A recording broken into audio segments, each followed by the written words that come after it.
था। ओशो से जुड़ने और ओशो के प्रभाव से आपके जीवन में क्या क्या परिवर्तन दिखाई पड़ा बाद में? और उनसे मिलने के पहले फ्रस्ट्रेशन, टेंशन, एंजाइटी, यहाँ तक कि डिप्रेशन में चला गया था।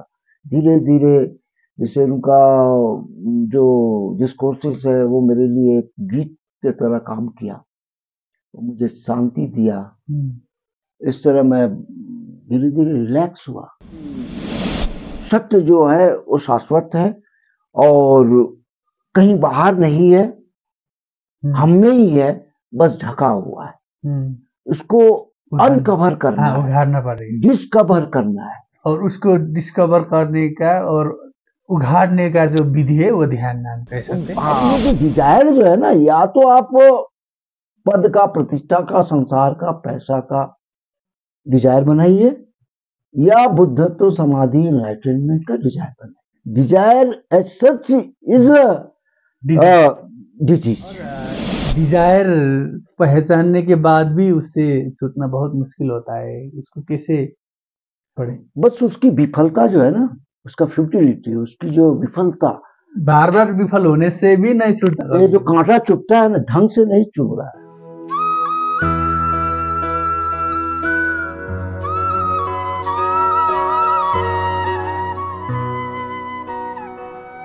सम्पूर्ण मित्रहरूमा नमस्कार, मेरो नाम स्वामी श्री पुष्प। आजको हाम्रो एपिसोडमा हामीले एकजना ओशोको पुरानो सन्यासी, विगत 40 वर्षदेखि ओशोको ध्यान साधना गर्दै आउनुभएको ओशोको शिष्यसँग कुराकानी गर्दैछौँ। विशेष त उहाँ भारतीय हुनुहुन्छ, उहाँले नेपाली बोल्नुहुन्न, त्यसैले यसलाई म हिन्दीमा, मलाई जति आउँछ त्यति हिन्दीमा हामी कन्भर्सेसन गर्नेछौँ। स्वामीजी प्रणाम। प्रणाम। आपको स्वागत है हमारे पॉडकास्ट में। ओशो से जुड़े 40 साल हुए, तो आप कैसे जुड़े ओशो से? वो मुझे साहित्य में रुचि था, मैं पढ़ा करता था प्रेमचंद और कबीर, तुलसी, सूर, नानक, ये सब स्कूल में, क्लास में सब पढ़ा था। साहित्य में रुचि था ये सब। तो किताब खोजते खोजते ओशो की एक पत्रिका मिली, तो मैंने पढ़ा। मैं तो ताज्जुब हो गया, कोई इस तरह बोल सकता है, लिख सकता है। उनका जो स्टाइल था बोलने का, लिखने का, वो मुझे बहुत ही प्रेरित किया, आकर्षित किया। मैं बहुत इंटरेस्टेड हुआ उस व्यक्ति से। तो मैंने वो पत्रिका पता किया, वो मंथली आता है ओशो टाइम्स। तो मैंने पे किया ईयरली मैगजीन के लिए, बस आते रहा पत्रिका, मैं पढ़ते रहा। उसके बाद कुछ सन्यासियों से मेरा परिचय हुआ, जो वस्त्र माला। आपने खोजे सन्यासी? नहीं खोजे, नहीं, मुझे दिखाई पड़े। अच्छा। मुझे आइडिया भी नहीं था इस तरह का सन्यास उन्यास, बस उनका साहित्य में मेरा प्रेम था। और मतलब मोर देन है ना, मतलब मेरा जो साहित्य के प्रति अनुराग था, प्रेम था, जैसे मतलब अद्भुत सेटिस्फैक्शन हुआ मुझे पढ़ के। पढ़ने का जो शौक था। क्या चीज था जो आपको सेटिस्फाई करता था? उनका जो लिखने का, बोलने का शैली, जैसे हम जो सोच रहे होते हैं, जो चाह रहे होते हैं, जिसका मुझे खुद का आइडिया नहीं था, मेरा टेस्ट, मुझे आइडिया नहीं था, उन्होंने जैसे मेरे छुपे हुए टेस्ट को उन्होंने उजागर किया, मेरे छुपे हुए इच्छाओं को जैसे उन्होंने बताया।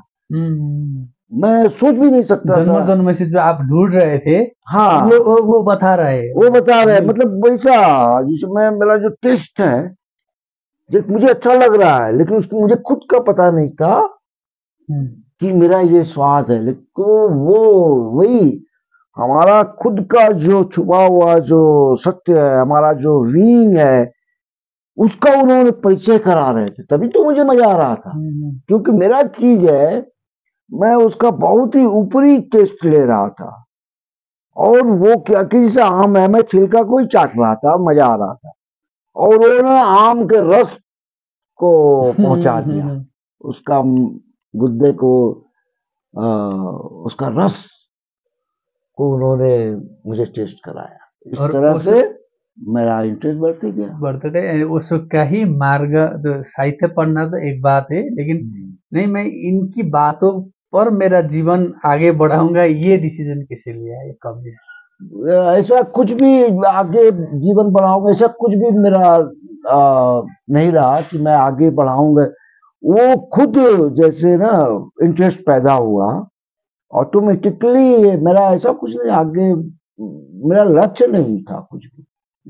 बस जैसे जैसे कोई एक प्रेमी एक प्रेमिका से लव हो जाता है, उसमें लक्ष्य नहीं होता है। जैसे जैसे उसका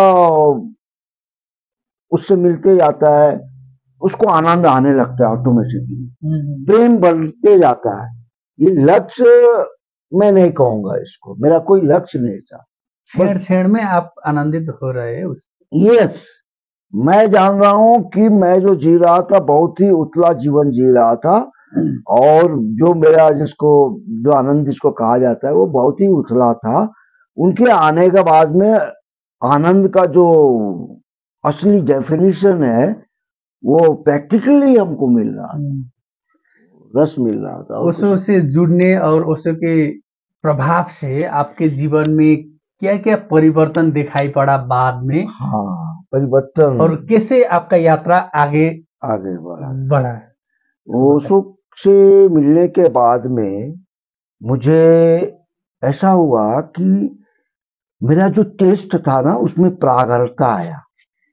मेरे जो सुनने का जो क्वालिटी था उसमें बदलाहट आया। मेरे दिखने का जो क्वालिटी है उसमें बदलाहट आया। मेरे छूने का, मेरे जितने इंद्रियों का जो फंक्शन कर रहा था बहुत ही सतही रूप से कर रहा था, और उनके मिलने के बाद में जैसे सारा इंद्रिया ना सतेज हो गया, सक्रिय हो गया। जैसे आपका कोई चीज ग्लास है, चश्मा है, मैं चश्मा पहन रहा हूँ, मैं बहुत धुंधला धुंधला सब चीजों को देख रहा था। वो आने के बाद में जैसे सारे सेंस को उन्होंने वो रस्ट को हटाया, पॉलिश किया, और मैं सब चीजें जैसे क्लियर होती गई, और इसके बाद मेरा टेस्ट बढ़ते गया, आनंद बढ़ते गया।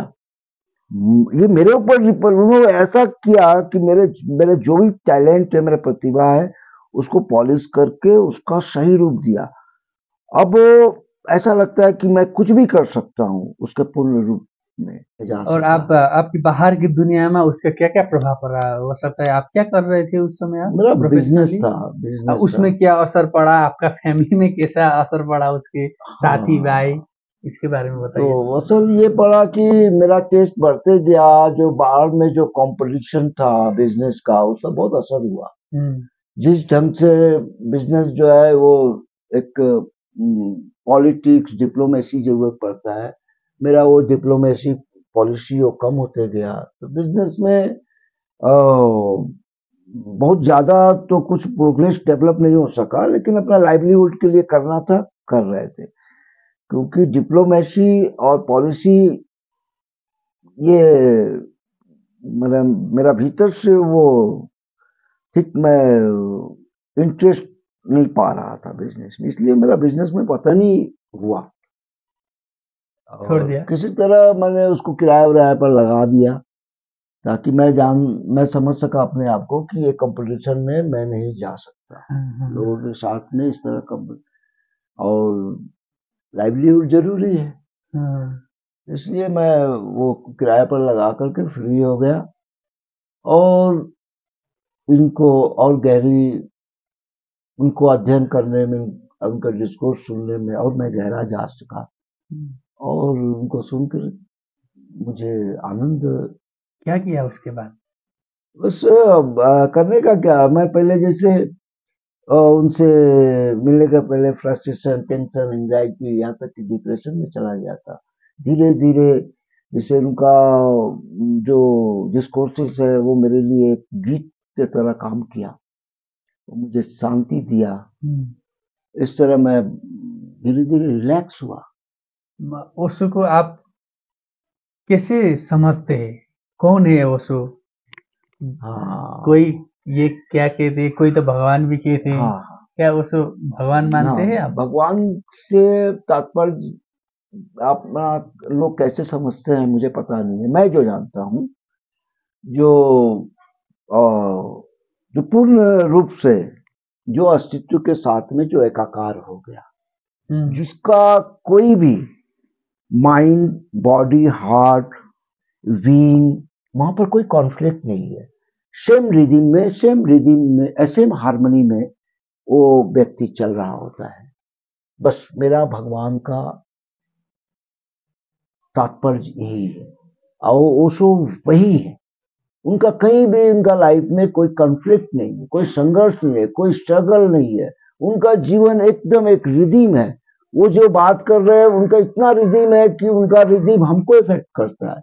हम अगर कैवास में होते हैं तो उनकी वचन, उनका डिस्कोर्स हमें रिदमिक बना देता है।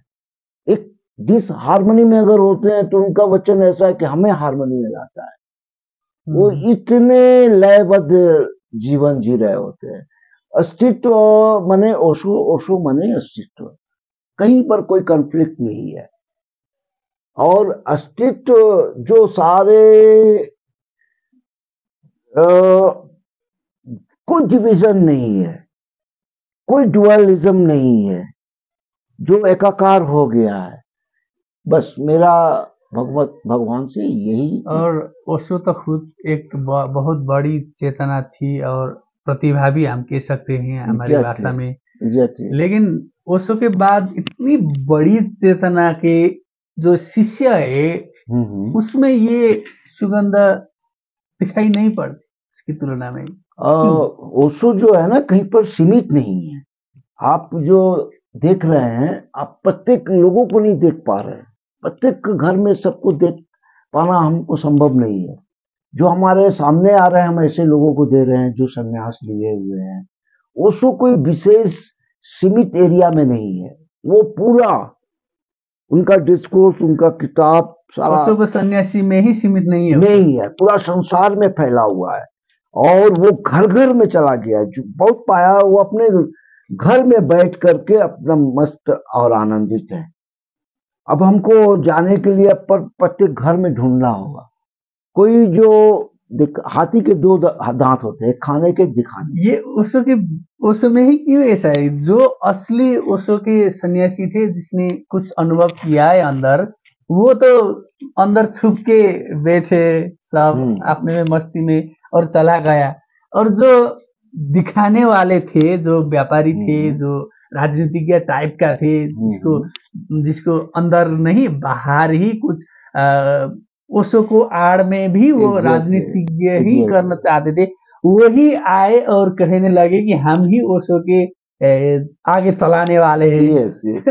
ऐसा क्यों हो रहा है? अभी मैंने कहा हाथी के दो दांत, एक दिखाने के, खाने। कुछ ना इसी तरह संसार में लोग है ना, जो असली साधक वो कैसे पहचाने? तो बात क्या है ना, बात क्या है, ये चीज ही ऐसा है। बात क्या है, किसी को ना कोई ओरिजिनल जो होता है तो वो उसको किसी को रिकॉग्निशन की जरूरत नहीं है, क्योंकि वो ओरिजिनल चीज पाके मस्त है। और जो डुप्लीकेट है ना वो मस्त नहीं है।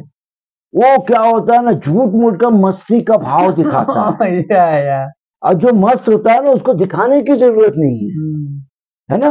वो क्या है, अपना जैसे भी है वो इतना अपने मस्ती में मस्त है कि फिर उसको दूसरे के रिकॉग्निशन की जरूरत नहीं होती है।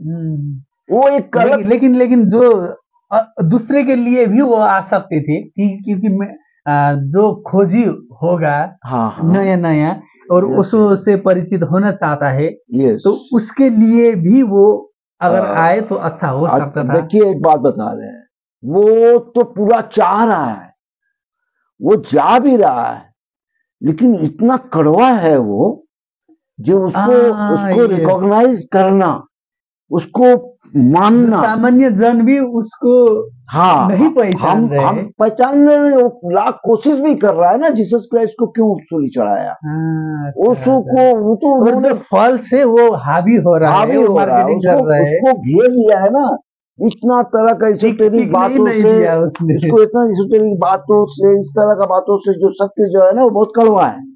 और उसको मीठा मीठा, जो झूठे लोग है ना उसको मीठा से उसको ढक के रखा हुआ है। आपने बहुत कमाल की बात कही। मुझे बहुत अच्छा लगा। इसमें हम ज्यादा बात नहीं करेंगे क्योंकि हाँ, करने से भी कोई फायदा कोई नहीं है। फायदा नहीं। तो ओशो की जो संदेश है उस पर हम बात करेंगे। आपको जरूर। क्या लगता है कि आगे की जो मनुष्य जगत है उनके लिए हम्म। ओशो की खास संदेश क्या है? ओशो, देखिए ओशो का एक एक जो वचन है ना, संदेश ही संदेश है, सब मैसेज है ओशो का। कुछ भी है तो मैसेज ही है। वो किसी ऐसा कुछ नहीं छोड़ के गए हैं। ये अभी के सत्य जो होता है ना, वो शाश्वत होता है।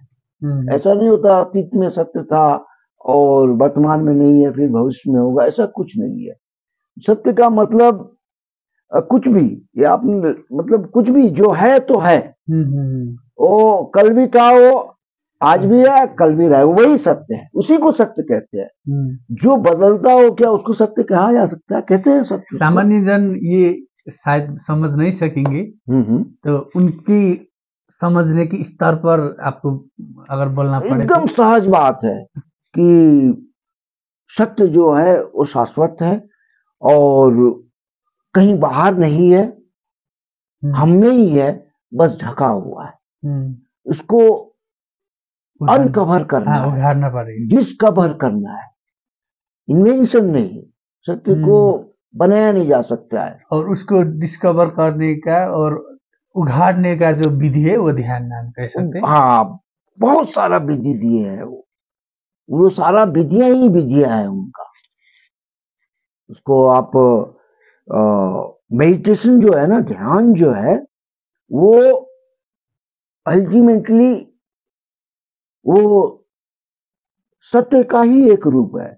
उस ध्यान तक पहुंचने के लिए ये सब जो कुंडलिनी है, डायनेमिक है, ये नाद ब्रह्म है, ये सब जो भी है, ये विधियां है उस ध्यान तक पहुंचने की। ये खुद ध्यान नहीं है, खुद ध्यान नहीं है, विधियां है ध्यान तक पहुंचने की। किसे समझे ध्यान को? आप किसे समझाना चाहेंगे? ध्यान जो है ना, ये समझाने की चीज नहीं है। जो भी अल्टीमेट जो सत्य है ना, ये होने की चीज है। आप उसके लिए एटमॉस्फेयर तैयार किया जा सकता है ध्यान के लिए। Yes yes. परिवेश तैयारी किया जा सकता है, बीज बोया जा सकता है, वो उसको खाद पानी, जमीन को कैसे सुरक्षित रखा जाए बाहर के जानवरों से, ये सब किया जा सकता है। लेकिन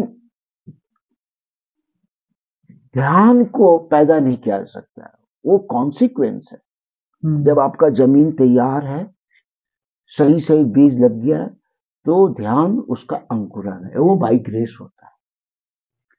ध्यान का मतलब है कि आप फिर अलग नहीं रहे, आपका कोई कॉन्फ्लिक्ट ना रहा, भीतर में कोई स्ट्रगल नहीं रहा, कोई संघर्ष ना रहा, आप एकदम उसके साथ में एकाकार हो गए।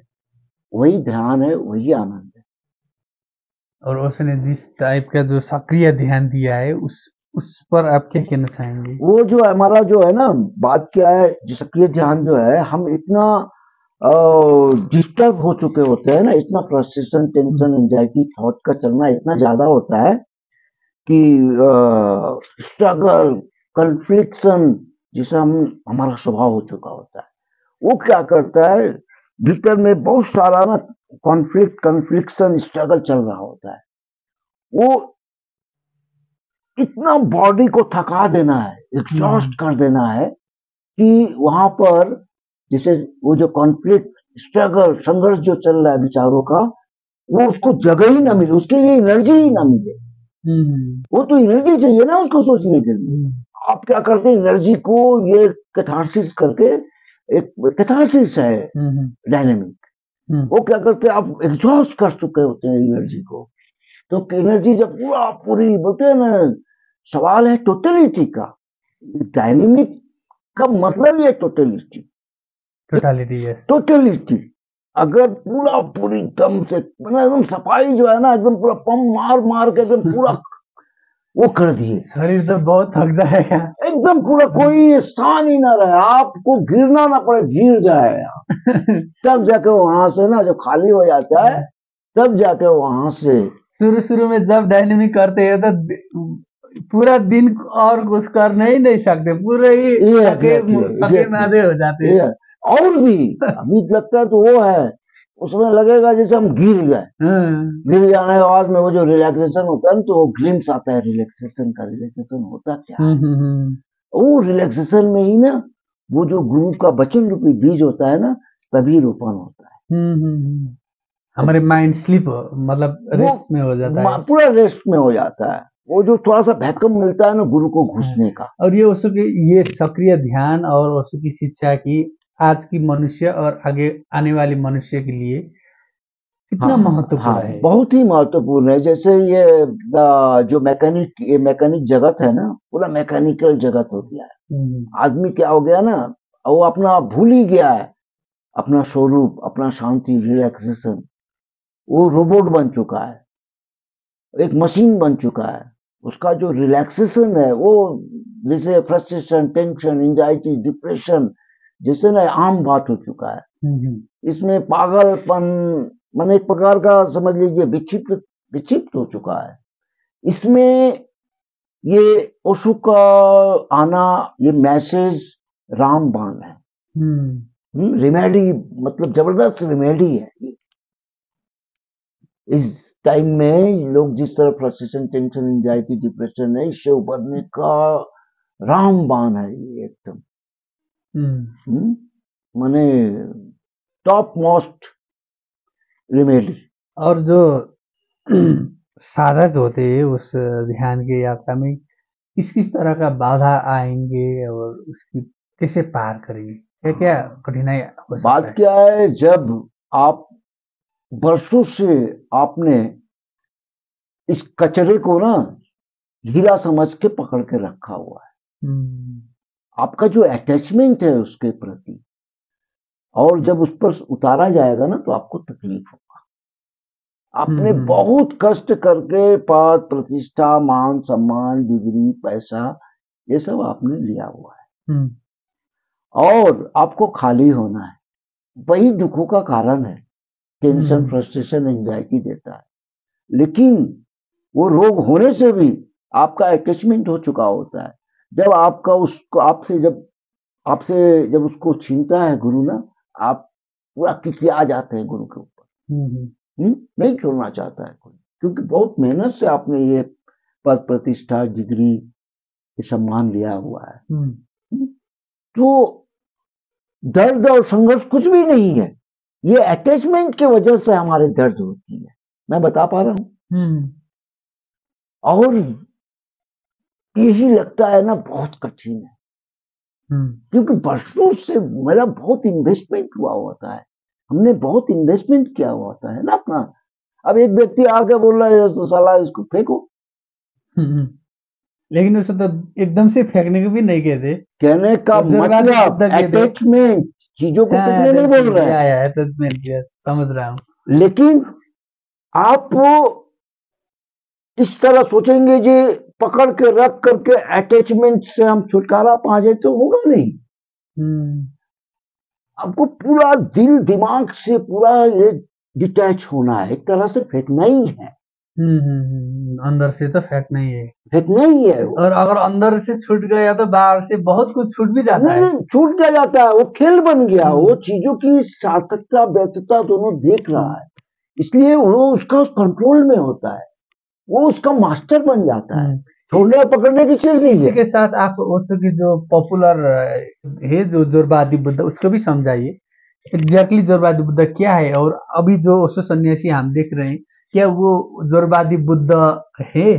जब तक आदमी वो जो बुद्धा का मतलब होता है प्योर कॉन्शियसनेस, मतलब without any pollution, without any mix of thought, totally free of every thought से कोई फ्री नहीं होता है। You are the master of thought, you are the master of thought. इसका मतलब नहीं है थॉट से क्लियर हो जाना, ऐसा बात नहीं है। मास्टर होना, हाँ, thought is the now thought अभी thought have been your slave, you are the master of the thought, that is the pure consciousness. आप जब प्योर कॉन्शियसनेस में जब आ गए हैं ना, तो फिर जोरवा आपका अधीन हो गया है। जोरवा को आप जी सकते हैं, उसमें कोई भी क्योंकि आप माइंड के मास्टर हो चुके होते हैं। माइंड को हटाया नहीं जा सकता है, लेकिन मास्टरी हो सकते हैं। माइंड बहुत ही उपयोगी चीज है।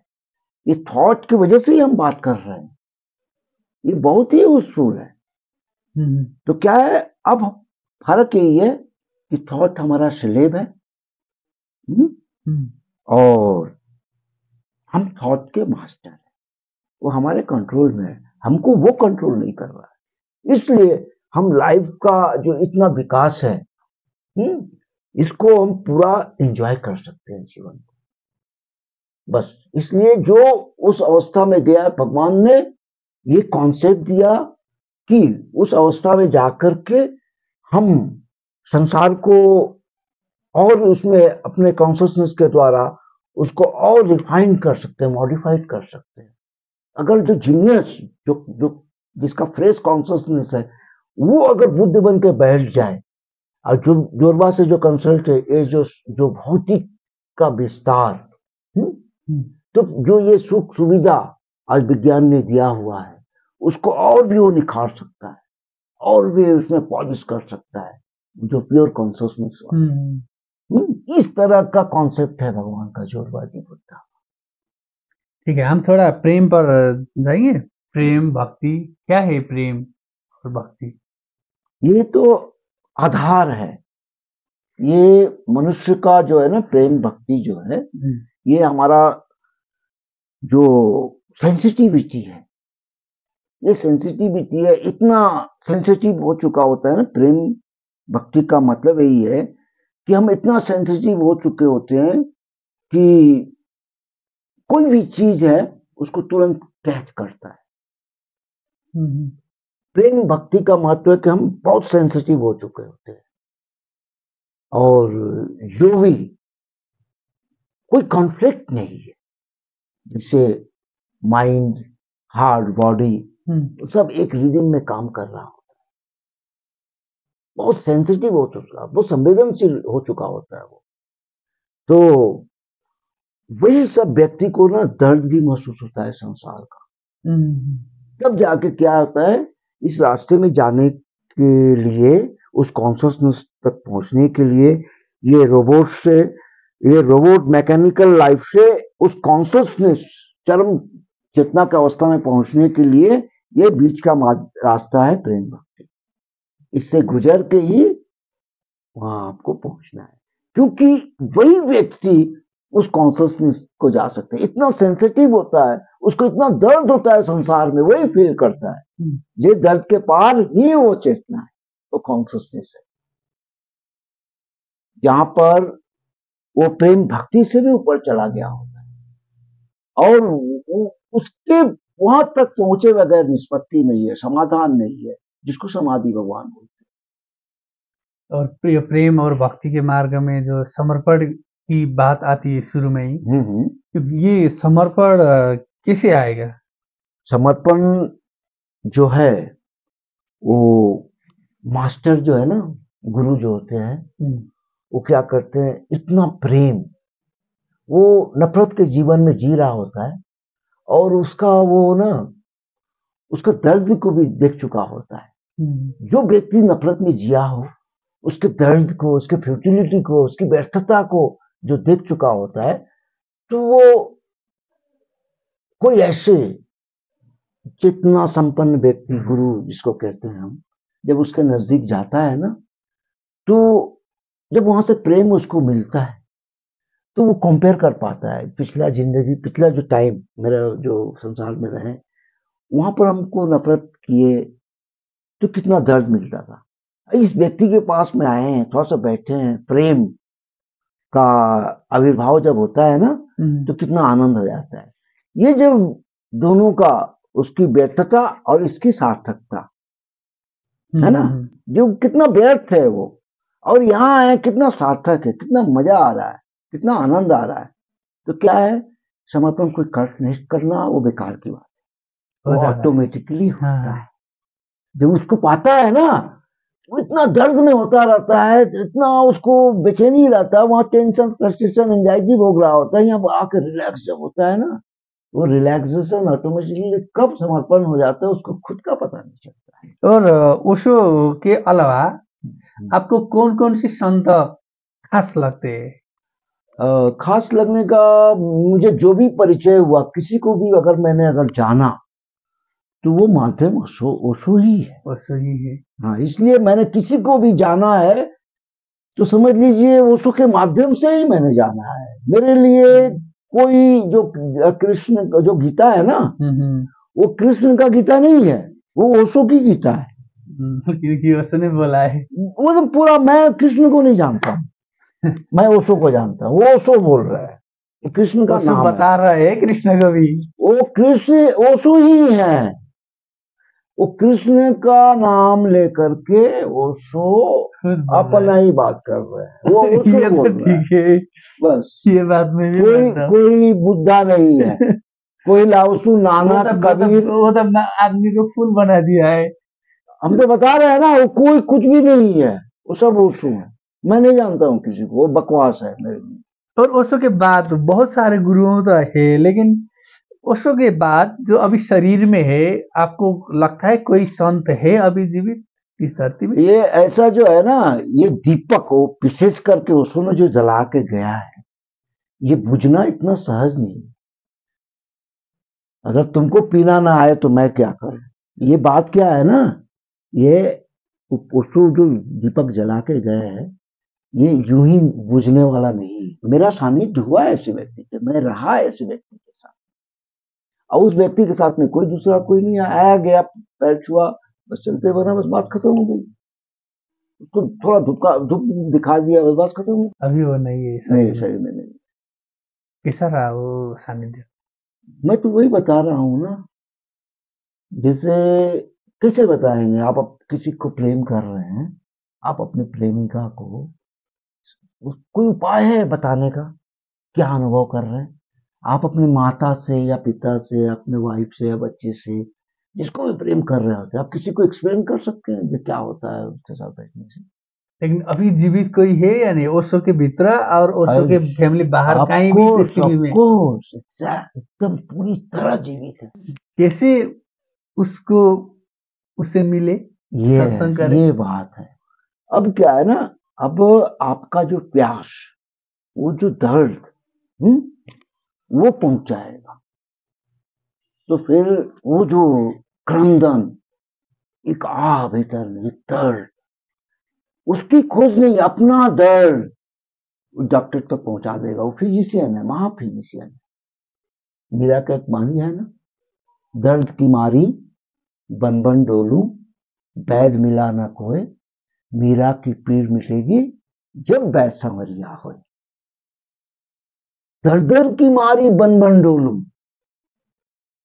इतना पीड़ित है ना, छटपट कर इधर उधर जा रही है।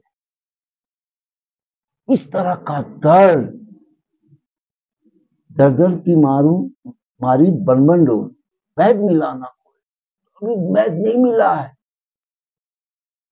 मीरा की पीड़ मिटेगी जब वैद समझ जाओ। वही गुरु, वही मास्टर। इस तरह का दर्द लेके जब दौड़ेंगे भीतर में, ये बात लेकर के, कैसे पूछा ना आपने, इससे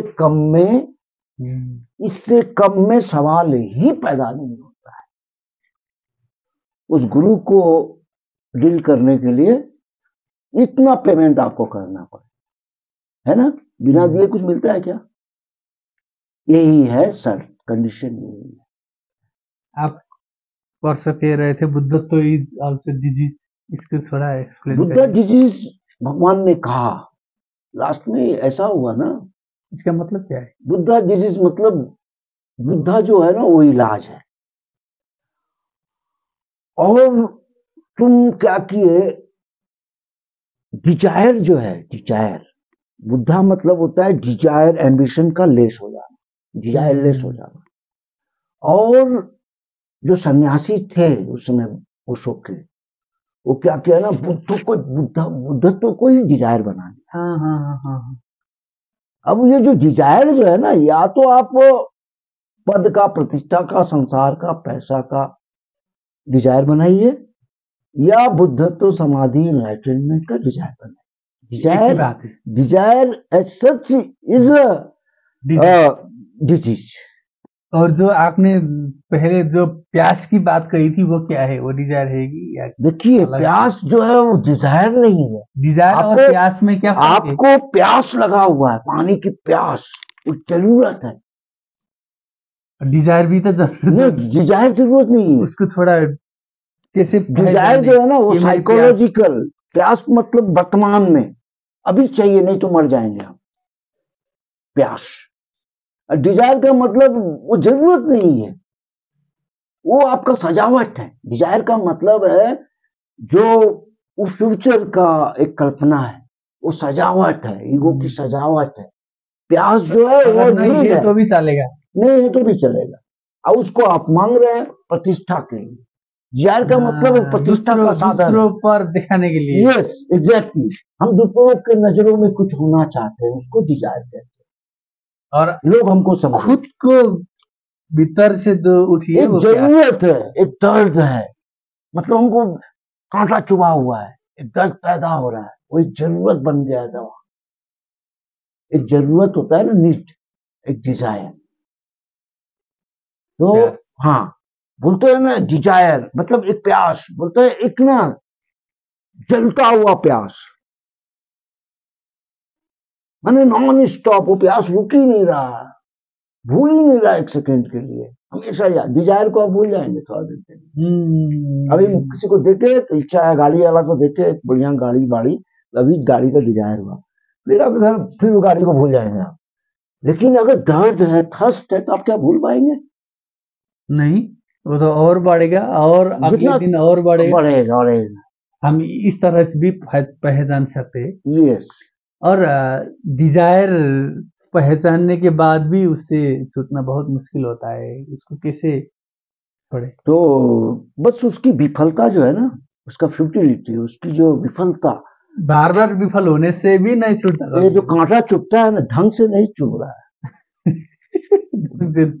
कांटा जो है ना वो ढंग से लगा नहीं, आदमी वह फ्रस्ट्रेशन में जाके भी नहीं हुआ है। कहीं पर वो पूरी वो फ्रस्ट्रेशन नहीं हुआ है, कहीं पर कुछ बाकी रह गया। आप नहीं समझ पा रहे बात को।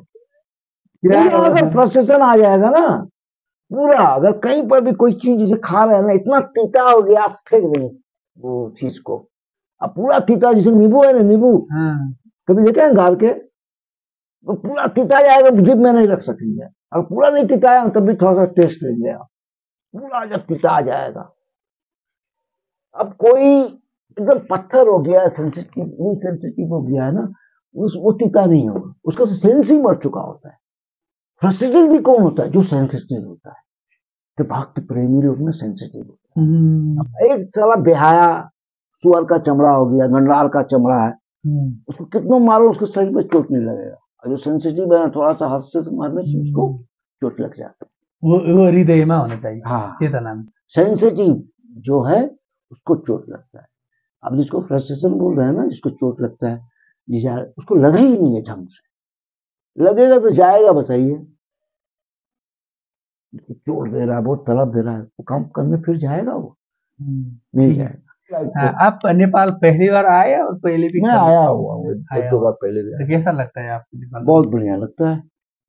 आध्यात्मिक हिसाब से कैसा लगता है? देखिए, आध्यात्मिक संसारिक कुछ नहीं है, वो कुछ है ही नहीं। सवाल जो है ना आध्यात्मिक, ये सब जो भी हम जिसको आध्यात्मिक संसारिक बोलते हैं, ये सब कुछ नहीं है। सब एक प्रकार का ना हमारा ये दिमागी खुजलाहट है। हाँ, ये हमारा धारणा है। फलाना जगह पर कुछ विशेष ऊर्जा है, ये सब जो है ना, ये सब हमारा दिमागी खुजलाहट है, नोशन है, हमारा धारणा। ऐसा नहीं होता, ये हमारा धारणा है। जहां पर एक धारणा बना के बैठ गए, ये आदमी अच्छा है, किसी के प्रति ये धारणा है, ये हमारा प्रोग्रामिंग है, कंडीशनिंग है। एक मुस्लिम को क्या कृष्ण सपना में आएगा क्या? एक क्रिश्चियन को वो अल्लाह आएंगे क्या? नहीं। तो क्या है ये धारणा है। धारणा अपने मन में जो है, बस वही धारणा जो हम बनाए होते हैं, वही जगह पर जब जाते हैं तो वही इनको धारणा का ही हम पूजा करते हैं, सारा वही सब चीज। अभी जितने ओशो के आश्रम है, आप कौन कौन सी आश्रम पे आप बैठे अभी तक? ऐसे तो मैं गया, तपोवन गया हुआ हूँ, यहाँ पर नेपाल में मैं और कहीं नहीं गया। इंडिया में जो हाँ, बड़ा बड़ा आश्रम है, ऐसे पुणे मैं है। पुणे गया हुआ हूँ, ओशो धाम गया हुआ हूँ, निसर्गा, ओशो हिमालयन। कैसा लगता है वो वहाँ? बस वो जस्ट वो आश्रम बोल के ऐसा, मास्टर आश्रम का मेन प्राण होता है मास्टर, अन्यथा वो एक तो रिसोर्ट ही है, समझ लीजिए। छोटी है, यस, बिजनेस ही है। रिसोर्ट ही है। अगर मास्टर जो फुल चेतना को प्राप्त, फुल कॉन्शियसनेस में जो मास्टर है, उसके वजह से जो जगह पर जाए वही आश्रम है। ठीक है, अब हम अंत में है और मैंने जो पूछना है पूछ लिया है। अगर आपको कुछ कहना है इम्पोर्टेंट तो अंत में आप कह आपने सकते तो सब कह पूछ लिया, जो मेरा था मैंने कह दिया। ये हरि अनंत, हरि कथा अनंता, हैं। ये विभिन्न, एक क्या है, ये सारी बातें हैं, रोग है और उसकी इलाज की बातें हैं ये सब।